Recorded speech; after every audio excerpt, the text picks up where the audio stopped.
नमस्कार, very very sweet morning. 13 ଜାନୁଆରୀ ମେଷ ରାଶି ଆପଣ ଆଜି ବ୍ୟସ୍ତ ରହିବେ, ଖର୍ଚ୍ଚ ଅଛି କିଣାକିଣି କରିବେ। କୋଉଥିରେ ଆଜି ସେଟଲ୍ ରହିବେନି, ଡିଷ୍ଟର୍ବ ମାଇଣ୍ଡ ଟିକେ ରହିବ।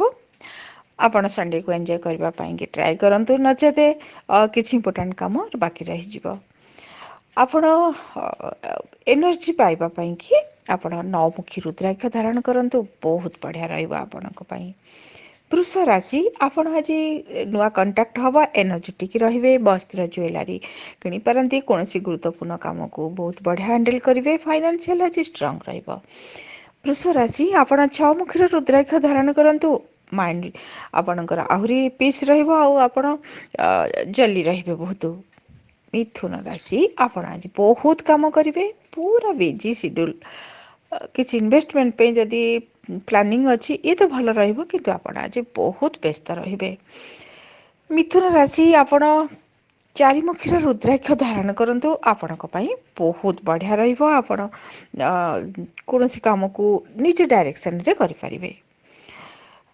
କର୍କଟ ରାଶି ବହୁତ ବଢ଼ିଆ ଦିନ ଅଛି, ଆଜି ମ୍ୟୁଜିକ୍ ଶୁଣିବେ, ମୁଭି ଦେଖିବେ, ପିଲାମାନଙ୍କ ସହିତ ଟାଇମ୍ ସ୍ପେଣ୍ଡ କରିବେ। ହଠାତ୍ ସବୁ ମାଇଣ୍ଡ ଚେଞ୍ଜ ହେଇଯିବ, ବହୁତ ହାପି ରହିବେ ଆପଣ। କର୍କଟ ରାଶି ଆପଣ ଦୁଇମୁଖୀର ରୁଦ୍ରାକ୍ଷ ଧାରଣ କରନ୍ତୁ, ଆପଣ ଇମୋସନାଲକୁ ଆପଣ ଯେତେବେଳେ ପେନ୍ ପାଆନ୍ତି ପାଇବେନି, ଆଉ ଆପଣ କଣ୍ଟ୍ରୋଲରେ ରହିବ ଇମୋସନ୍। ସିଂହ ରାଶି ଆପଣ ଆଜି ହେଲ୍ଥ ପ୍ରୋବ୍ଲେମ ଆସିପାରେ, କୌଣସି ବ୍ୟକ୍ତି ଇରିଟେଟ୍ କରିପାରନ୍ତି, ଡିଷ୍ଟର୍ବ ରହିବେ। ସିଂହ ରାଶି ଆପଣ ଏକମୁଖୀ ରୁଦ୍ରାକ୍ଷ ଧାରଣ କରନ୍ତୁ, ଆପଣଙ୍କ ପାଇଁ ବହୁତ ବଢ଼ିଆ ରହିବ, ଏନର୍ଜେଟିକ୍ ରହିବେ। କନ୍ୟା ରାଶି ଆପଣ ଆଜି ଫ୍ୟାମିଲି ଲାଇଫ୍ ବହୁତ ଭଲ ରହିବ, ବିଜନେସରେ ପ୍ରଫିଟ୍ କରିବେ, ଆପଣ ଆଜି କୌଣସି କାମକୁ ନେଇକି ଶାନ୍ତି ପାଇବେ।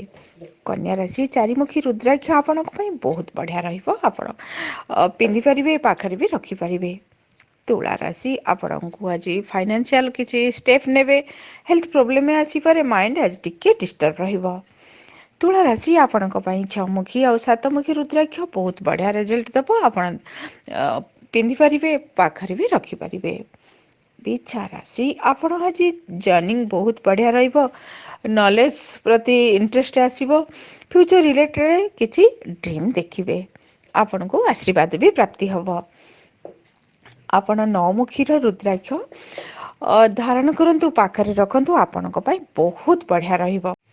ଧନୁ ରାଶି ଆପଣ ଆଜି ବହୁତ କାମ କରିବେ, ଆଉ ବହୁତ ବିଜି ବି ମଧ୍ୟ ରହିବେ। କାମକୁ ନେଇକି ଅବଶ୍ୟ କିଛି ଶାନ୍ତି ପାଇବେ, ଆପଣଙ୍କୁ ଆଜି କିଛି ପ୍ଲାନିଂକୁ ଆଗକୁ ବଢ଼ିବା ପାଇଁକି ଷ୍ଟ୍ରଙ୍ଗ ଷ୍ଟେପ୍ ନେବାକୁ ପଡ଼ିବ। ଧନୁରାଶି ଆପଣ ପାଞ୍ଚମୁଖୀର ରୁଦ୍ରାକ୍ଷ ଧାରଣ କରନ୍ତୁ, ପାଖରେ ରଖନ୍ତୁ, ଆପଣଙ୍କ ପାଇଁ ବହୁତ ଏନର୍ଜି ପ୍ରାପ୍ତି ହେବ। ମକର ରାଶି ବହୁତ ବଢ଼ିଆ କଣ୍ଟାକ୍ଟ ରହିବ, କିଛି ପ୍ରଫିଟ୍ ପାଇବେ, କିଛି ନୂଆ ଡ୍ରିମ୍ ଆପଣଙ୍କର ଆଗକୁ ବଢ଼ିବ। ଅତି ଓଲ୍ଡ ଫ୍ରେଣ୍ଡ କିମ୍ବା ଆପଣଙ୍କର ପିଲାଦିନର ଲୋକଙ୍କ ସହିତ ଆଜି ଆପଣ କିଛି ଇଣ୍ଟରାକ୍ଟ କରିବେ। ମକର ରାଶି ଆପଣଙ୍କ ପାଇଁ ଆଠମୁଖୀ ରୁଦ୍ରାକ୍ଷ ବହୁତ ବଢ଼ିଆ ରହିବ, ଆପଣ ବ୍ୟବହାର କରନ୍ତୁ। କୁମ୍ଭ ରାଶି ଆପଣଙ୍କ ପାଇଁ ଆଜି କିଛି ଟେନସନର ବାତ ଅଛି, କିଛି କାମକୁ ନେଇକି ଡିଷ୍ଟର୍ବ ହେଇପାରନ୍ତି, ଖର୍ଚ୍ଚ ଅଛି, ଲସ୍ ବି କିଛି ହେଇପାରେ, ଅଧୈର୍ଯ୍ୟ ହୁଅନ୍ତୁ ନାହିଁ, ଯାହା ବିି ହୁଏ ଭଲ ପାଇଁ ହୁଏ। ଆପଣ ଇନଭେଷ୍ଟମେଣ୍ଟ କରନ୍ତୁ ନାହିଁ, ଯେଉଁ ରୁଟିନ୍ ୱାର୍କକୁ ଫଲୋ କରନ୍ତି ତାକୁ ଫଲୋ କରନ୍ତୁ। କୁମ୍ଭ ରାଶି ଆପଣ ସାତମୁଖୀର ରୁଦ୍ରାକ୍ଷ ପାଞ୍ଚମୁଖୀ ରୁଦ୍ରାକ୍ଷ ଆପଣ ଧାରଣ କରନ୍ତୁ, ପାଖରେ ରଖନ୍ତୁ, ଆପଣଙ୍କ ପାଇଁ ବହୁତ ଏନର୍ଜି ପ୍ରାପ୍ତି ହେବ, ନଲେଜ ପ୍ରାପ୍ତି ହେବ। ମୀନ ରାଶି ଆପଣ ଆଜି ବହୁତ ଖୁସି ରହିବେ, ନୂଆ କାମ ନୂଆ ଚ୍ୟାଲେଞ୍ଜକୁ ସୁନ୍ଦର ଭାବରେ ସଜେଇବେ, ବହୁତ ଭଲ ଖାଦ୍ୟ ବି ମିଳିବ, ନିଜ ଲୋକଙ୍କ ସହିତ ଟାଇମ୍ ସ୍ପେଣ୍ଡ କରିବେ, ଆପଣଙ୍କୁ ଆଜି କିଛି ଇଲେକ୍ଟ୍ରୋନିକ୍ସ ଦ୍ରବ୍ୟ ପ୍ରାପ୍ତି ବି ହେବ। ଆପଣ ପାଞ୍ଚମୁଖୀର ରୁଦ୍ରାକ୍ଷ ନଅମୁଖୀର ରୁଦ୍ରାକ୍ଷ ଆପଣ ରଖନ୍ତୁ, ବ୍ୟବହାର କରନ୍ତୁ, ପାଖରେ ରଖନ୍ତୁ, ଆପଣଙ୍କୁ ବହୁତ ଖୁସି ମିଳିବ, ତା ସହିତ ଆପଣ ମଧ୍ୟ ଫାଇନାନ୍ସିଆଲ ଆପଣଙ୍କର ବି ଷ୍ଟ୍ରଙ୍ଗ ହେବ। ସଣ୍ଡେ ଅଛି, ଆପଣ ସଣ୍ଡେକୁ ସୁପର୍ କରିବା ପାଇଁକି ଆଖି ବନ୍ଦ କରନ୍ତୁ, ଫାଷ୍ଟ ସୂର୍ଯ୍ୟ ନାରାୟଣକୁ ଦେଖନ୍ତୁ, ତାପରେ ଆଖି ବନ୍ଦ କରିକି ସୂର୍ଯ୍ୟ ନାରାୟଣଙ୍କର ଲାଇଟକୁ ଦେଖନ୍ତୁ, ଆପଣ ଓମ୍ ସେଠି ଲେଖନ୍ତୁ, ଏକ ନୂଆ ଏନର୍ଜି ଆପଣଙ୍କୁ ପ୍ରାପ୍ତି ହେବ। ଆପଣ ଗାୟତ୍ରୀ ପାଠ କରନ୍ତୁ, ଦିନ ଭଲରେ ଯିବ। ଭିଡ଼ିଓକୁ ଟିକେ ଲାଇକ୍ କରନ୍ତୁ, ସେୟାର କରନ୍ତୁ। ଚ୍ୟାନେଲକୁ ସବସ୍କ୍ରାଇବ୍ କରନ୍ତୁ ଆଉ ପାଖରେ ଥିବା ବେଲ୍ ଆଇକନକୁ କ୍ଲିକ୍ କରନ୍ତୁ, ଯାହାଦ୍ୱାରା କି ନୂଆ ନୂଆ ଭିଡ଼ିଓ ଆପଣ ଦେଖିପାରିବେ। ଧନ୍ୟବାଦ।